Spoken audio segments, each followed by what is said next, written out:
street.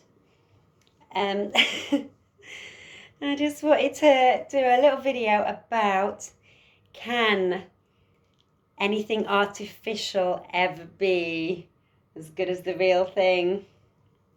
Baby, I would say no. So take music. I don't think anything can beat live music. You can get really good quality recordings on CD or record, because a lot of people prefer the sound of a record, and everything, vinyl, whatever you want to call it, or even the latest thing, obviously, on digital. But I don't think you can ever really beat, if you were there.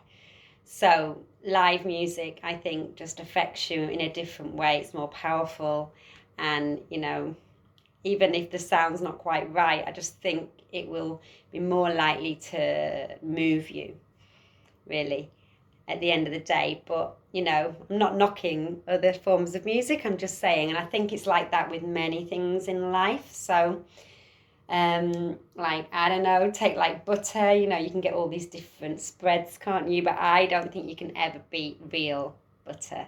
Nothing's ever going to taste the same. And even with meat, if you're a meat eater, there's all these artificial things that are supposed to taste like chicken and taste like bacon, but I don't know what they're really doing to your body, what's really in them. And I understand the cruelty side of it. Obviously, that's, another issue. But I think taste-wise and what's good for your body, I would say, you can't beat the real thing at the end of the day, for the protein and the way your body processes things. I know that my auntie, when her two sons got diagnosed as diabetic, she did a lot of research into diet, and she discovered that really it's better to have a bit of the real thing, like a bit of real butter, a bit of real cake, rather than any of these artificial diet kind of foods.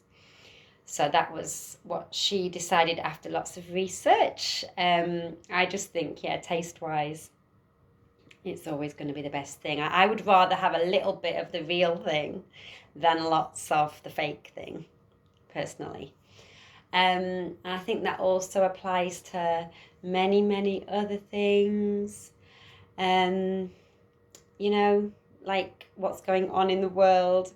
There's some people seem to be saying that artificial immunity, something that you're putting into yourself, you know what I mean, is better than natural immunity. I don't see how that's actually possible.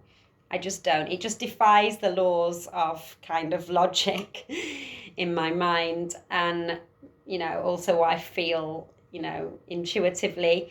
I think it's like, anything natural is always better than anything artificial. But the problem with the natural things is that you can't actually make money from them. So I think that's what a lot of it comes down to, is that, there are natural cures for things. Like, even people have said they found natural cures for cancer, but anything natural, they can't patent it and they can't make money out of it. So I think that's a key factor, as in why there aren't a lot more studies and advertisements for natural things, because the profit margin just isn't there.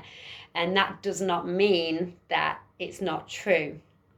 Just because something hasn't been proven, it's maybe because nobody's wanting to put all that money into proving it, because it does take a lot of money and a lot of time and effort.